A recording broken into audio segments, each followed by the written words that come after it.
Olá pessoal, sou Raquel Pelacani, professora de História, e hoje nós vamos ter mais uma aula, né, aí nesse período aí de quarentena que a gente está se encontrando assim, né, assim, através de videoaulas, mas por enquanto é o que a gente consegue fazer, né? Bom, hoje a gente vai falar sobre um assunto muito importante, gente, realmente a gente vai falar de Revolução Francesa, é um processo revolucionário que durou 10 anos, né, e que foi um grande divisor de águas, assim.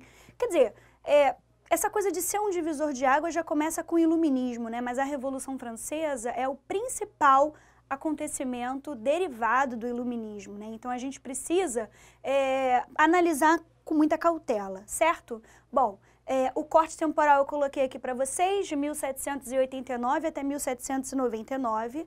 E para a gente começar essa conversa, a gente precisa entender como era a França antes da Revolução. Porque a palavra revolução significa mudança, né?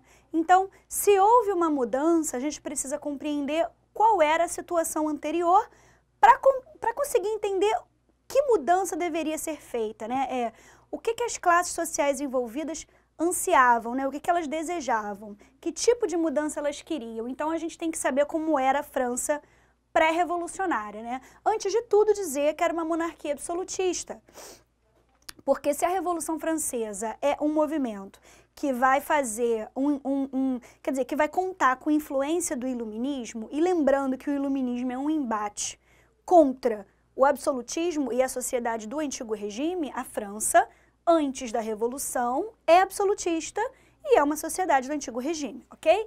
E não é qualquer absolutismo, é o absolutismo de direito divino dos reis, né? Seguindo aquela doutrina criada pelo Jacques Bossuet, onde ele dizia que o rei é o representante de Deus na terra. Então você tem essa parceria com o clero também, ok? Bom, a população, como toda sociedade estamental, ela estava dividida em estamentos, né? A gente tinha o primeiro estado, né, que vai ser o clero, o segundo estado que vai ser a nobreza, o terceiro estado que vai ser o povo. Daqui a pouco a gente vai olhar cuidadosamente para esses estados e entender algumas nuances que existem dentro, assim, de cada estamento, tá? Não é uma coisa assim tão simplória, clero, nobreza e povo. Não, a coisa é um pouco mais complexa do que isso. Daqui a pouco, no próximo slide, a gente vai falar disso. Bom, essa elite, né, da sociedade do antigo regime era composta pelos dois primeiros estamentos e era uma elite que possuía privilégios, assim. Então, ó, não tem o pagamento de impostos, tá? Essa elite, ela é sustentada pelo rei absolutista, até porque existe uma espécie de uma troca de favores, assim, enquanto que o rei absolutista sustenta essa galera, né, essa corte sedentária, né, que existe em torno dele, essa corte dá o que de volta para o rei? Apoio, né? Então você tem essa troca de favores aí, né? Então, como eu disse, eles não pagavam impostos e eles eram sustentados, tá? Os mais altos cargos da administração pública e das Forças Armadas ficavam para esses nobres, ok? Bom, o terceiro estado pagava impostos, né, cada vez mais caros para sustentar os luxos da elite, né? Então, assim, era uma situação absurdamente injusta e desvantajosa para quem não era nobre e para quem não ocupava um alto cargo no clero também. Então, assim, a galera trabalhava cada vez mais para pagar impostos cada vez mais caros e estava numa situação cada vez pior. Por quê? Porque essa elite sedentária que vivia, né, enclausurada no Palácio de Versalhes, né, em torno do rei absolutista, essa elite, quando eu digo enclausurada, parece uma coisa ruim, né? Mas, na verdade, era uma clausura por livre e espontânea vontade, assim. A galera se fechava no mundo deles, assim, em volta daqueles magníficos portões dourados, né? Com folheados a ouro e tudo mais. Ali dentro era um universo paralelo, entendeu? Se do lado de fora, se na grande Paris a galera estava passando fome, lá dentro era luxo, era banquete, era ópera, sabe? Era, sei lá, festas o tempo inteiro. Então, não havia sequer assim, uma percepção do mundo que existia além de Versalhes, né? Para quem não conhece, Versalhes é uma cidade, né? E aí a gente tem o Château de Versailles, né? Que é o Palácio de Versalhes. cara, dentro dos muros do Palácio de Versalhes, a gente tem, assim, uma infinidade de jardins e ali dentro eu tenho 3 palácios, né, que tem o Château de Versalhes, que é o principal palácio, né, com mais de 400 cômodos. Eu tenho 2 pequenos palácios, que é o Grand Trianon e o Petit Trianon. E eu tenho também, ainda por cima, uma mini fazendinha que era o território da Maria Antonieta, né? Era assim, tipo um território particular, além dos jardins e um mini zoológico. É uma coisa assim surreal, né? E a corte vivia ali dentro. Do lado de fora de Versalhes, os franceses, o terceiro estado, passava fome, a situação estava muito ruim, né? E assim, conforme o tempo foi passando, a situação foi se agravando. Então, a situação pré-revolucionária é essa, né? Então, assim, aquela pirâmide social que eu havia mencionado, né, que a gente ia conversar um pouquinho mais, esse slide aqui eu tenho, né, alguns aspectos interessantes, né? Essa aqui é a sociedade francesa do século XVIII, que é o século da própria Revolução. O primeiro estado eu tenho o clero, só que o clero, ele não é simplesmente clero, ponto final, elite, acabou. Não. Eu tenho o alto clero e o baixo clero. Como assim? Bom, alto clero são bispos, são abades, são cônegos, né? São cardeais, o próprio papa. Essa galera que, quer dizer, os clérigos que alcançavam esse patamar dentro da hierarquia da igreja vinham da nobreza, obviamente, né? E agora o baixo clero, que são padres, vigários, sacerdotes, é o pároco ali da igreja da esquina. Esses caras, eles vinham da camada do terceiro estado, né? Então, eles não tinham sangue nobre. Então, dentro do próprio clero, a gente tem essa divisão, tá? Aí eu tenho o segundo estado, né, que é a própria nobreza, mas eu tenho 2 tipos de nobreza diferentes, até porque eu já estou no século XVIII, né? Então, não é mais aquela organização clássica do século XV, do século XVI. Não, aqui eu já estou no século XVIII. Então, eu tenho a nobreza de espada ou nobreza de sangue, que é uma nobreza raiz, uma nobreza verdadeira, que descende aí das primeiras famílias de nobres, das primeiras casas nobres, né? Aí eu tenho o rei, a família do rei, né? Os demais descendentes e as demais famílias, as demais casas nobres tradicionais. E eu também vou ter a nobreza de toga. O que é a nobreza de toga? São os burgueses que enriqueceram muito e acabaram comprando o título de nobreza de nobres que começam a dar uma leve empobrecida. Raquel, como pode um nobre empobrecer? Pessoal, a gente tem que entender que no século XVIII o capitalismo já está organizado, a Inglaterra já está se industrializando, o mundo está mudando. E muitos nobres, que não são aqueles primeiros nobres, aqueles nobres que ficam próximos do rei, ou seja, que não são da corte, alguns nobres precisam se reinventar, precisam se inserir em algum negócio, em algum comércio e tal, para poderem se manterem com o mesmo luxo que tinham, porque baixar o padrão de vida eles não querem, né? Os nobres que não conseguiam se adaptar ou que não aceitavam, né, baixar o padrão de vida, acabavam entrando numa onda leve de empobrecimento. Aí o burguês vai lá, oferece uma grana alta e compra o título do cara, né? Então, essa é a nobreza de toga, ok? Eu até coloquei aqui, ó, burgueses bem-sucedidos que conseguiam comprar títulos de nobreza. E aí eu vou ter o terceiro estado, que é a esmagadora maioria, né, da população. Só para vocês terem uma ideia, na França pré-revolucionária, né, no final do século XVIII, quando a Revolução estoura, alguns historiadores apontam, né, para que eu tenha aqui, ó, o Eric Hobsbawm, né, num livro dele chamado Era das Revoluções, ele diz o seguinte: aqui eu tenho, mais ou menos no terceiro estado, cerca de 95% da população. 2% dos franceses eram clero, 3% eram nobreza e 95% eram povo, tá? Então, assim, é uma maioria esmagadora, tudo bem? Dentro do terceiro estado, né? Inclusive, essa porcentagem encontra-se até aqui, ó, 95%. eu tenho os sans-culottes, os girondinos e os jacobinos, tá? E a gente precisa compreender um pouquinho isso aqui. Bom, os sans-culottes são trabalhadores livres, são artesãos, geralmente trabalhadores urbanos, ok? Os girondinos são uma alta burguesia, mas não tão alta a ponto de virar nobreza de toga, assim, a ponto de comprar o seu título. É uma burguesia muito enriquecida, mas que não tem título de nobreza, é burguesia mesmo, tá? E os jacobinos são uma média e baixa burguesia.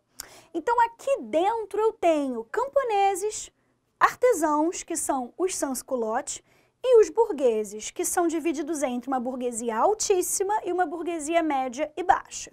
Tudo bem? Uma burguesia altíssima são os girondinos, uma burguesia média e baixa, os jacobinos, ok? A gente vai conversar mais à frente sobre essas questões aí. Continuando aqui, eu coloquei essa fotografia do Château de Versailles, que é o principal palácio. Lá em Versalhes, tudo que você vê dourado é ouro. Tudo que você vê e acha que é vidro é cristal, na verdade. É uma opulência absurda, né? Os castelos da Idade Média, quando a gente chega na Idade Moderna, eles vão dando lugar aos palácios, né? Por quê?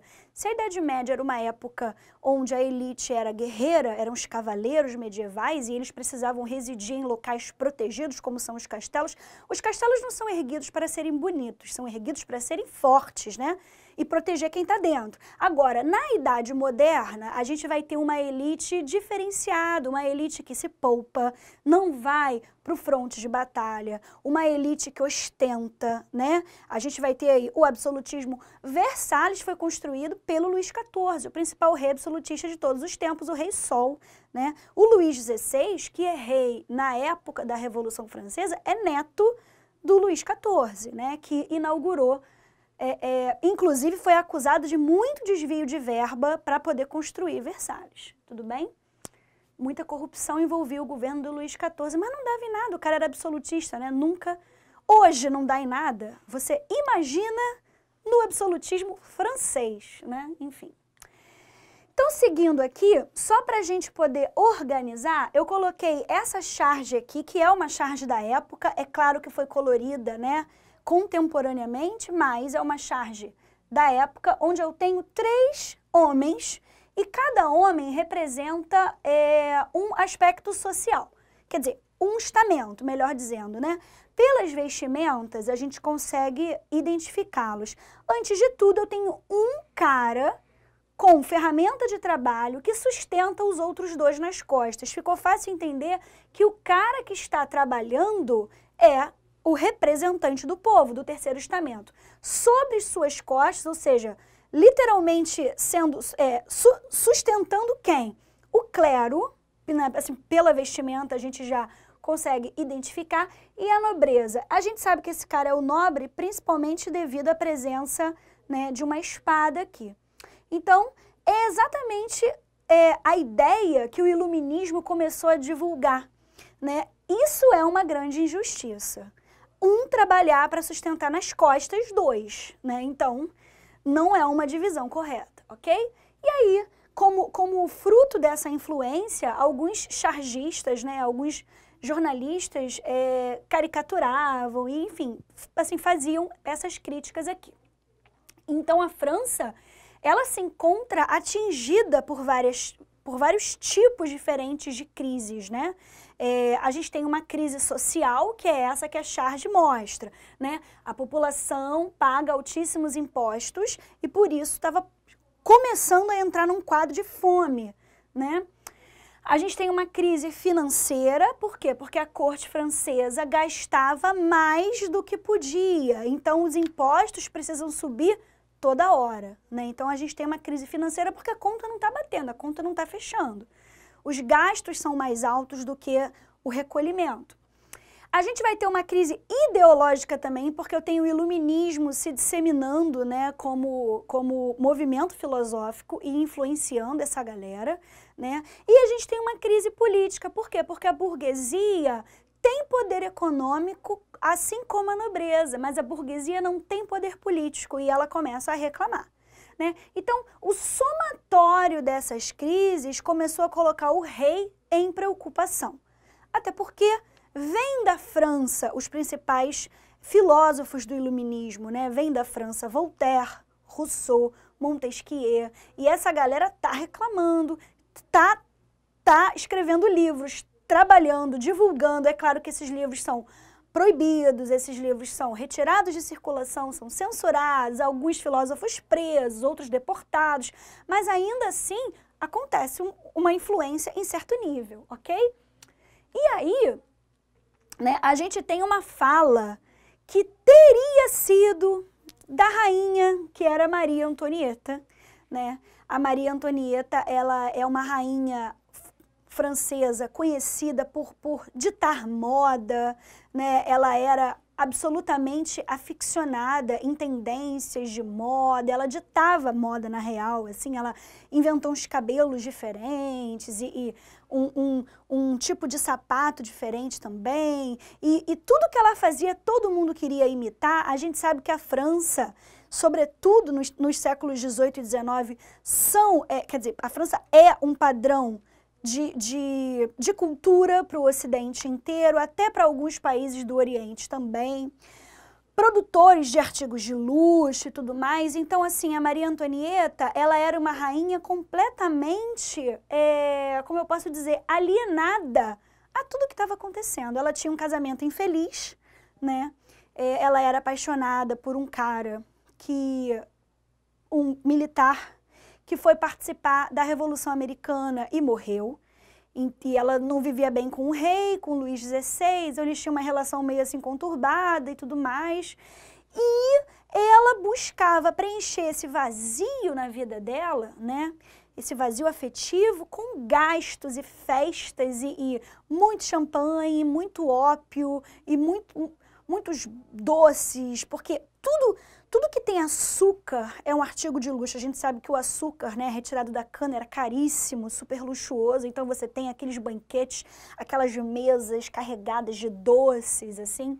Então era uma coisa, ela preenchia a sua vida com esses afazeres e o povo passando fome, ela não fazia ideia. E aí, certa vez, saiu no jornal, aí às vésperas da Revolução Francesa, saiu no jornal que ela teria dito essa frase aqui, né? Alguém disse a ela, rainha, o povo não tem pão. O que esse cara está querendo dizer? O povo está passando fome, né? De uma forma metafórica. Só que ela nem compreendeu, entendeu? Pô, você não tem pão, que como um brioche? Brioche é um outro tipo de pão, né? Então, assim, só para mostrar, e obviamente estampou os jornais, né? E mostrando que, cara, ela não tinha ideia do que estava acontecendo além dos muros de Versalhes, né?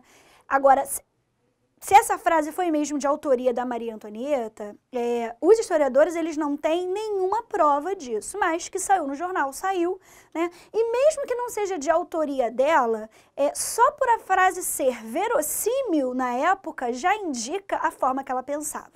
Então, a gente já pode utilizar essa frase nesse sentido, tá? Se não tem pão, que como um brioche. Então, o povo se sentia completamente, assim, renegado pela corte, pela rainha e pelo rei, ok?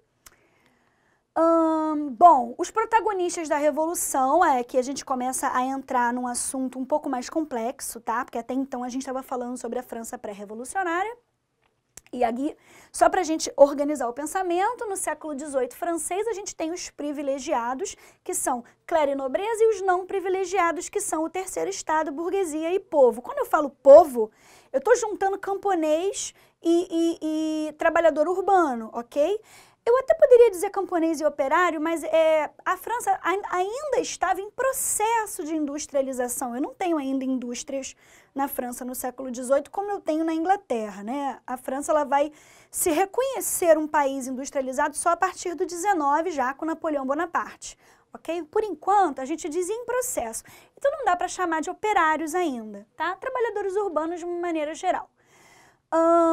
Bom, a burguesia, como eu falei para vocês, ansiava pelo fim do absolutismo para botar as mãos no poder na França.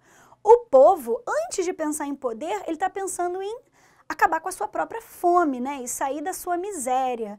Então, o que a burguesia fez?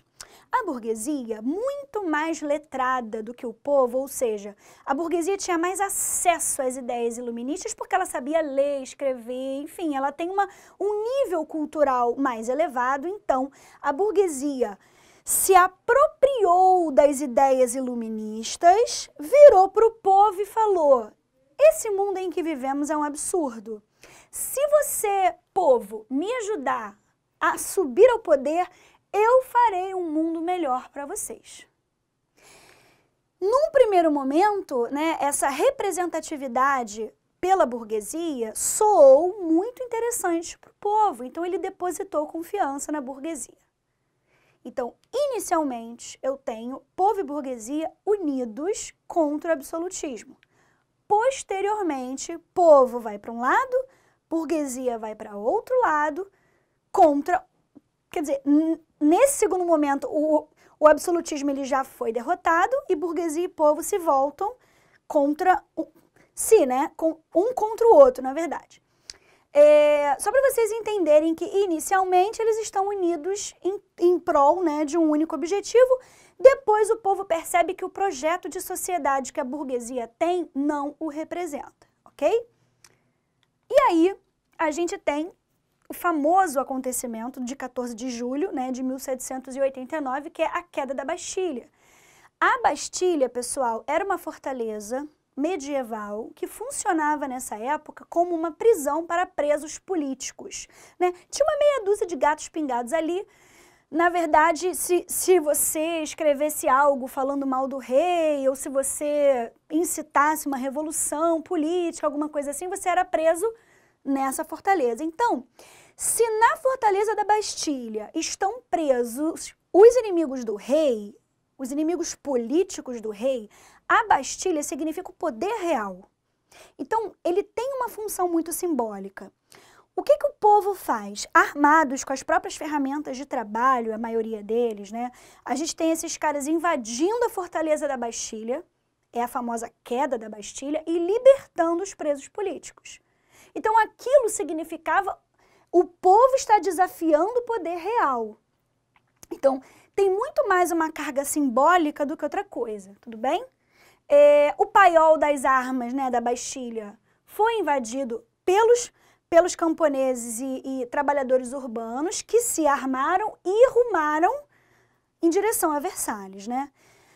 Hoje, se você vai a Paris, você pega um trem que leva mais ou menos 1 hora para chegar a Versalhes, hoje. Então, você pensa que nessa época, marchando, você ia levar algumas tantas horas para chegar, né, da Fortaleza da Bastilha, que fica no centrão da Île-de-France, né, no centrão de Paris, até Versalhes. E a galera se armou e marchou em direção a Versalhes, tudo bem?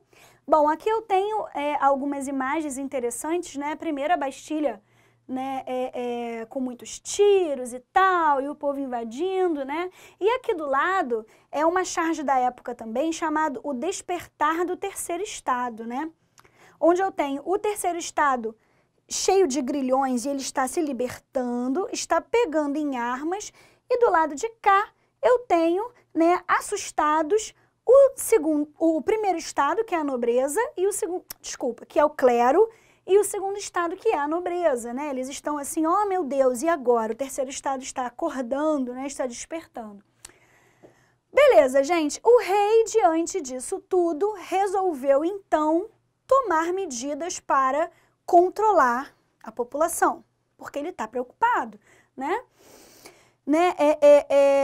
O povo está ali diante de Versalhes exigindo, né, que o rei tome providências, né? Nessa hora, quando o rei sabe, quando a família real sabe que o povo está marchando em direção a Versalhes, eles mandam os nobres irem embora, né? Tipo, mete o pé de Versalhes porque o povo está vindo, e aí fica só a família real mesmo.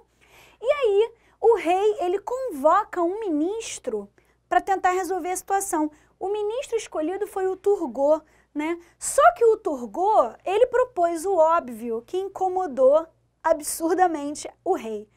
O que ele propôs, né? Rei, para a gente resolver a crise na França, tem que ser o seguinte, a elite vai ter que pagar imposto. A única solução é essa. Obviamente, o rei ficou muito enfurecido, mandou Turgot embora, dispensou os seus serviços e contratou um outro ministro que foi o Brienne. O Brienne falou a mesma coisa que o Turgot. Olha, rei, a elite tem que pagar imposto, senão a gente não vai conseguir sair da crise. Foi dispensado também. Por último, o rei chamou o Chalene, né? Um terceiro ministro que falou exatamente a mesma coisa e que, assim como os outros dois primeiros, também foi dispensado. Por fim, né, o rei convocou um quarto ministro chamado Necker. E o Necker, um pouco mais sagaz, né, sabia que não ia adiantar ele repetir o que os três ministros anteriores haviam dito, né? Então, ele resolveu propor uma assembleia. Rei, o negócio é o seguinte, a gente vai ter que fazer uma assembleia constituinte. Vai ter que criar uma constituição para a França, porque aí o povo se acalma, não tem outra solução. O rei, não ficou muito satisfeito, mas entendeu que era uma solução um pouco melhor do que a elite pagar imposto, né? Só que nessa assembleia proposta pelo Necker, o primeiro estado participaria, o clero participaria da Assembleia Constituinte, o segundo estado, a nobreza, também participaria da Assembleia Constituinte e o terceiro estado também participaria através da burguesia. Então, o povo, lembra que o povo está sendo representado pela burguesia? O povo está ali torcendo, acreditando que a burguesia vai fazer o melhor para ele, né? Então, eu tenho nobreza, clero e burguesia em igual número participando da Assembleia Constituinte, porém, a ideia do Necker era a seguinte, o voto do clero e o voto da nobreza tem peso maior do que o voto da burguesia. Aí a burguesia não aceitou. Do tipo, cara, essa Assembleia Constituinte que o rei está querendo fazer, obviamente que os interesses do clero e da nobreza vão sair do papel e os meus interesses não, porque eu sou minoria e o meu voto ainda tem peso menor. Então, a burguesia não aceitou, rompeu com o rei e formou sua própria Assembleia Constituinte na marra, com o apoio da população que estava ainda revoltada. Certo? Como eu coloquei para vocês, os burgueses exigiram que o método fosse mudado, o rei não concordou e, diante disso, a burguesia resolve se reunir em uma Assembleia Constituinte, onde será redigida uma Constituição para a França. E o rei foge, simplesmente, né? A esposa do rei, né, a rainha Maria Antonieta, ela era austríaca, então eles fogem para Viena, para a capital da Áustria, né? E aqui eu tenho o início da Revolução Francesa, tanto que a primeira fase chama-se Assembleia, por conta da Assembleia Constituinte que a burguesia inaugurou. Essa imagem aqui é uma fotografia das filmagens de um filme da diretora Sofia Coppola, chamado Maria Antonieta, né? E é bacana porque o filme ele foi filmado dentro de Versalhes. Esse aqui é o Salão dos Espelhos, né? É um lugar assim onde ocorriam os bailes e tudo mais. Beleza, então a gente agora inicia finalmente, né, a parte da França pré-revolucionária. A gente encerrou e aqui a gente vai falar das fases da Revolução Francesa. Vocês vão perceber que inicialmente eu disse que a Revolução começa em 1789 e vai até 1799, mas aqui eu incluí a Era Napoleônica. Até porque alguns historiadores defendem que a Revolução Francesa só acaba quando Napoleão Bonaparte sai do poder. Então, só para vocês começarem a construir uma ideia de continuidade entre a Revolução Francesa e a Era Napoleônica, tudo bem? Bom, Assembleia, Convenção e Diretório, 3 fases da Revolução. Aqui eu tenho o lema da Revolução Francesa, que é Liberté, Égalité, Fraternité, liberdade, igualdade e fraternidade, tá? É um lema iluminista, né, que representa aí a Revolução Francesa. Inclusive a bandeira da França, né, é azul, branca e vermelha, simboliza o azul, liberdade, branco, igualdade e vermelho, a fraternidade, certo? Beleza. Vamos seguir então para falar da primeira fase da Revolução Francesa, que é a Assembleia. Como eu disse a vocês, essa fase ela foi liderada pela burguesia, uma burguesia média, tá? Não é uma burguesia altíssima ainda, é uma burguesia, né, que, obviamente, se é a burguesia que está liderando, a Assembleia vai representar os seus interesses, vai refletir os seus interesses, tá? Então eu vou mostrar para vocês a lista de coisas que aconteceram durante a Assembleia que começaram a mostrar para o povo o seguinte: pobres, a burguesia não está exatamente com vocês, não. Não é bem assim, tá? Bom, eu tenho a adoção de uma monarquia constitucional, ou seja, é uma mudança muito branda, porque eu mantenho o rei no trono. Eu mantenho ele no trono, porém, ele agora vai ter que governar de acordo com uma constituição que a burguesia vai elaborar, ok? O voto dentro da França, porque agora eu tenho uma constituição e essa constituição diz que eu vou ter um grupo de ministros que são burgueses, esses ministros vão ser eleitos pelo povo, mas quem é o povo que vai votar? É o povo que tem dinheiro, porque o voto é censitário. Homens com uma renda mínima estabelecida podem participar das eleições, ou seja, burgueses, nobres, clero, o povo está afastado, ok? O poder, né, segundo aí Montesquieu, né, super iluminista e tal, divisão do poder real em 3 poderes, executivo, legislativo e judiciário. Importante a gente perceber a presença do iluminismo aqui também. Os privilégios do clero e da nobreza foram suprimidos, então agora ninguém mais é sustentado. Se você quer ter dinheiro, você vai ter que trabalhar. A lógica burguesa, ok? E todo mundo paga imposto. Foi adotado o princípio da igualdade jurídica, todos são iguais perante a lei, né? Então, mais um princípio iluminista aqui. O absolutismo de direito divino dos reis também foi suprimido. O rei não é mais considerado representante de Deus na terra, não existe mais o poder absoluto. Até porque o poder está dividido, né, em executivo, legislativo e judiciário. Bom, as práticas econômicas mercantilistas, ou seja, são práticas econômicas com intervenção do Estado na economia, são suprimidas também. Agora eu vou ter o liberalismo econômico. É claro, a burguesia quer liberdade para comercializar e fazer os seus negócios, né? Como vocês puderam ver, a Assembleia representou uma fase muito moderada. Para a burguesia estava maneiro, porque agora ela vota, ela é ministra, ela participa. Porém, o povo ainda está passando fome. A situação do povo não foi resolvida, não foi solucionada como a burguesia havia prometido. Pessoal, eu já devo ter dito isso para vocês em sala de aula, mas nunca é muito a gente repetir. Quando a gente entra, quando nós, seres humanos, entramos num estado de fome, assim, de fome real, né? Nossos hormônios entram em desequilíbrio porque nós somos animais e precisamos nos tornar ferozes para irmos atrás do alimento, somos caçadores. Porém, nós temos o raciocínio e vivemos em sociedade. Então, a gente não pode ir e matar o nosso semelhante para comer a carne dele. Não é assim que funciona, porque a gente raciocina, né? Então, como a gente raciocina, esse mau humor, esse desequilíbrio emocional, essa raiva que nos apodera quando a gente está passando por uma situação longa de semanas e meses de fome, o que acontece? Você canaliza a sua ira para quem está provocando aquela situação ali. Inicialmente é o rei, mas agora a burguesia está sendo também responsável, né? Então, o que essa população mais pobre, revoltada e liderada por algumas pessoas importantes, como Robespierre, como Danton, né? Esses caras, eles vão liderar o povo para tomar as rédeas da França à força. Então, a segunda fase da Revolução Francesa, que é chamada de Convenção, é uma fase onde eu tenho as camadas mais baixas no poder da França. E aí, por isso, eu vou ter, né, uma medida muito mais, quer dizer, medidas muito mais radicais, ok? Essa imagem aqui, né, a gente tem uma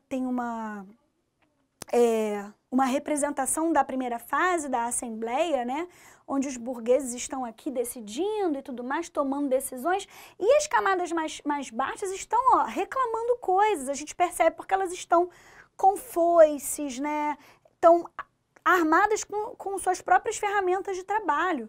Então, pelas vestimentas também, a gente percebe que são pessoas mais pobres que estão aqui, ó, reivindicando coisas da burguesia e essas coisas não estão sendo atendidas.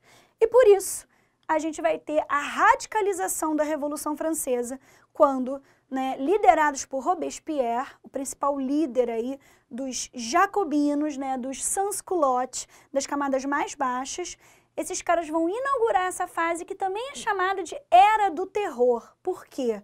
Porque aqui o terror revolucionário começa, ok? Bom, a primeira coisa que Robespierre manda fazer é a prisão e o guilhotinamento do rei e da rainha, tá? Muitas pessoas são guilhotinadas. Aliás, a guilhotina, ela é inventada por um médico chamado Guillotin, né, francês. Ele inventa uma máquina para matar com mais rapidez, porque os jacobinos, né, eles tinham assim uma radicalização tão intensa, né, que as pessoas eram guilhotinadas aos montes, assim, aos montes, nessa era chamada de Era do Terror. Então, olha só a diferença. Se na Assembleia, se na fase anterior eu tenho a manutenção do rei, aqui, além de eu não manter o rei no trono, eu ainda vou executá-lo em praça pública, né? Então é uma radicalização real, tá? A Constituição que é criada lá na fase da Assembleia, ela vai ser dissolvida. Por quê? Porque os jacobinos vão criar novas regras aqui, certo? Eu tenho o fim da monarquia e a proclamação de uma república. Então, dessa forma, você percebe, né, que o povo começa a chegar mais perto do poder. O voto vai ser universal masculino. Eu ainda não tenho voto feminino, seria uma radicalização assim, exagerada até mesmo para essa fase mais radical da Revolução, tá? Eu ainda estou no século XVIII.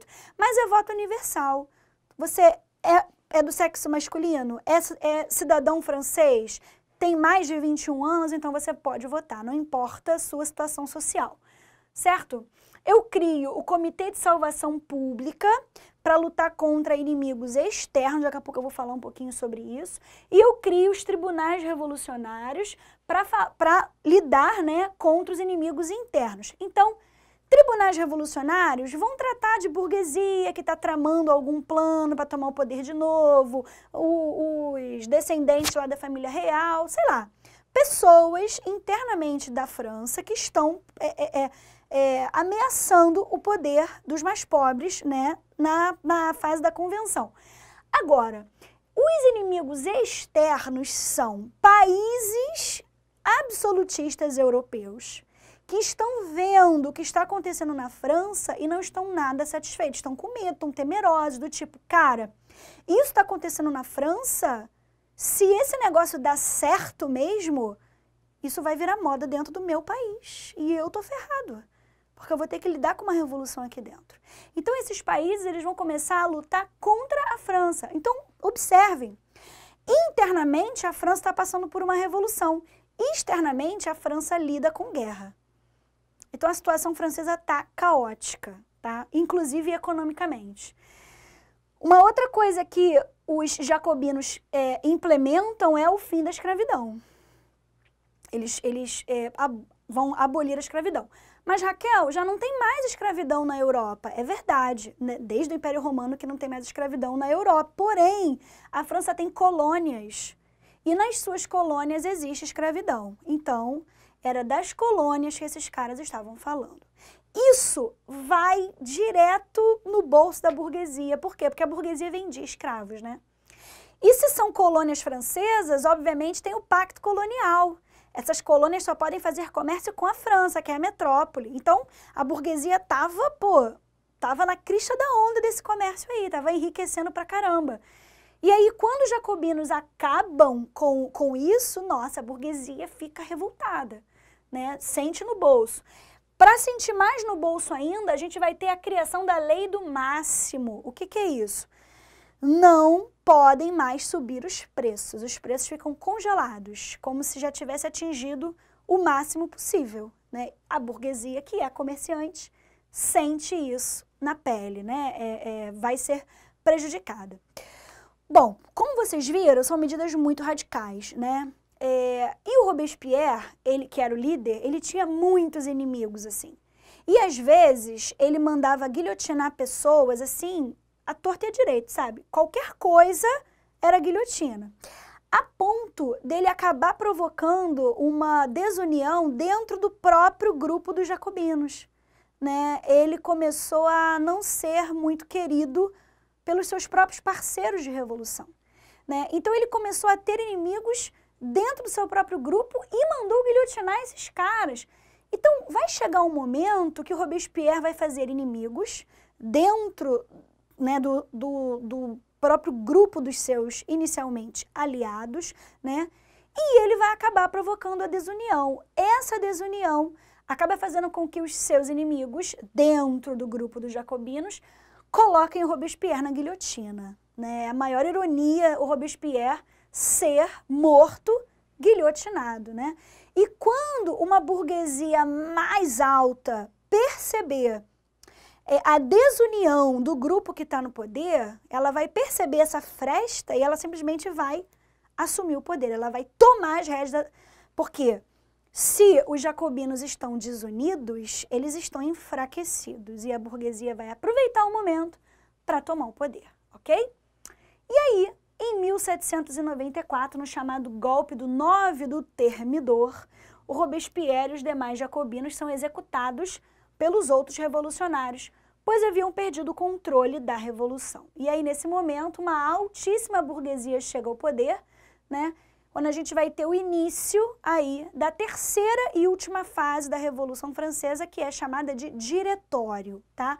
Bom, essa pintura aqui mostra, né, a execução do rei Luís XVI pelos jacobinos, né, na grande guilhotina que ficava ali no centro de Paris. Enfim, esse barrete, né, esse gorrinho vermelho era um dos grandes símbolos aí dos jacobinos, né, dos sans-culottes. E aí a gente tem alguns aqui sendo exibidos, né, como vocês podem ver, certo? Então, chegamos na última fase, né? Essa altíssima burguesia a gente vai chamar de pântano e essa galera vai tomar as rédeas da revolução e vai dirigir uma França de acordo com os seus próprios interesses, né? Onde nessa governabilidade são criadas duas câmaras municipais. Então, cada município vai ter duas câmaras, a Câmara dos 500 e a Câmara dos Anciãos. Câmara dos 500, os 500 aqui são burgueses. E os anciãos, gente? Nobres. São nobres. Então, simplesmente, esses caras do pântano, eles são de uma burguesia tão alta que eles acabam dialogando com alguns nobres que começam a fazer parte do governo novamente, tá? Todos os membros das câmaras eleitos por voto censitário. Então, todas aquelas regras implementadas lá pela fase anterior vão cair por terra, tudo bem? O povo, mais uma vez, vai ficar à parte, vai ficar excluído do processo político. Obviamente, isso vai gerar instabilidade política e durante o diretório, né, eles vão sofrer duas tentativas de golpe dos jacobinos. É claro que nenhuma delas vai dar certo, mas só para mostrar que os jacobinos não estão satisfeitos, tem uma tentativa de golpe dos realistas, os caras da nobreza que querem a volta do rei, por isso realista, e por incrível que pareça, a gente tem uma tentativa, né, de golpe de um cara chamado Graco Babeuf. O Graco Babeuf, ele leu Rousseau até a última linha 1000 vezes e totalmente influenciado pelo Rousseau. Ele queria uma França sem classes sociais, uma França sem propriedade privada, porque o Rousseau dizia, né, que a fonte da infelicidade do homem é a propriedade privada, é o fato de alguns homens terem coisas e outros homens não terem nada. Por isso que a gente diz que o Rousseau, ele é como se ele tivesse plantado a semente do socialismo, né? A gente não pode dizer que ele é socialista, porque o socialismo, o comunismo, só vem lá no século XIX com o Karl Marx e o Friedrich Engels, mas alguma semente foi plantada e germinou, e essa semente foi plantada pelo Rousseau. E esse cara, super influenciado pelo Rousseau, queria uma sociedade mais justa e igual para todos, como eu disse, né, sendo visto como o início de um pensamento socialista, ok? Como eu havia dito, voto censitário nessa época, né? Os militares estão ainda lidando externamente com as batalhas, ou seja, a França ainda está em guerra, tá? E o general francês, que é um cara chamado Napoleão Bonaparte, né? Cara, esse cara era, na guerra, um verdadeiro gênio. Ele era, assim, de uma capacidade bélica absurda, sabe? A França, ela simplesmente estava ganhando tudo. Então, o povo, muito aborrecido pela situação política, tinha o seu consolo no sucesso bélico que a França estava promovendo, né? O Napoleão Bonaparte virou uma espécie de herói popular, porque era a partir dele que vinha os únicos motivos de orgulho da população mais pobre, né? Percebendo isso, percebendo que o povo confiava nesse cara, né? Percebendo que o Napoleão era uma espécie de herói para a camada mais pobre e percebendo que a burguesia, percebendo que já não consegue mais manter as rédeas, está sofrendo tentativas de golpe uma atrás da outra, né? O que a burguesia vai fazer? Em 1799, num golpe chamado 18 do Brumário, né? E eu disse golpe porque para o povo mais pobre vai ser um golpe, mas na real esse golpe é encenado. A burguesia chama o Napoleão e fala o seguinte: vem cá, tu quer chegar no poder? Porque em você o povo vai confiar, com você o povo vai se acalmar. A gente, nós, burguesia, nós temos a capacidade de colocar você, Napoleão, no poder da França, se você se comprometer em fazer um governo bom para a burguesia. Só que para o povo não perder a confiança em você, Napoleão, o povo tem que acreditar, o povo tem que achar que você está tomando o poder. Por isso eu disse o golpe 18 do Brumário, né? Que é quando o povo aclama Napoleão, onde o povo acreditou que ele teria tomado o poder da França. Na verdade, foi um grande acordo entre ele e a burguesia, tudo bem? E nesse momento, né, com Napoleão no poder, com Napoleão Bonaparte no poder, eu tenho o fim da Revolução Francesa, né? Inicialmente para o povo foi algo fabuloso, porque o povo mesmo não conseguiu chegar no poder, mas um representante seu, o seu herói, está lá em cima. E agora se inicia na França, em 1799, uma fase que vai até 1815, chamada Era Napoleônica. Inicialmente Napoleão como cônsul, mais tarde Napoleão como imperador. Tudo bem? Mas representando os interesses do povo e secretamente representando os interesses da burguesia também. Bom, espero que vocês tenham gostado da aula. A gente vai encerrar aqui com essa imagem do Napoleão, né? Grande general francês, grande herói da França até hoje, né? Lá na França você tem um local onde todos os restos mortais de todos os filósofos iluministas, todas as pessoas importantes na história da França, os restos mortais estão lá em Paris, num único local. Mas os restos mortais do Napoleão estão num palácio só para ele. Então você percebe que até hoje existe uma heroicização do Napoleão Bonaparte. E a partir da próxima aula vocês vão entender exatamente por quê. Tudo bem, gente? Espero que vocês tenham gostado e a gente se encontra na semana que vem. Tchau, tchau!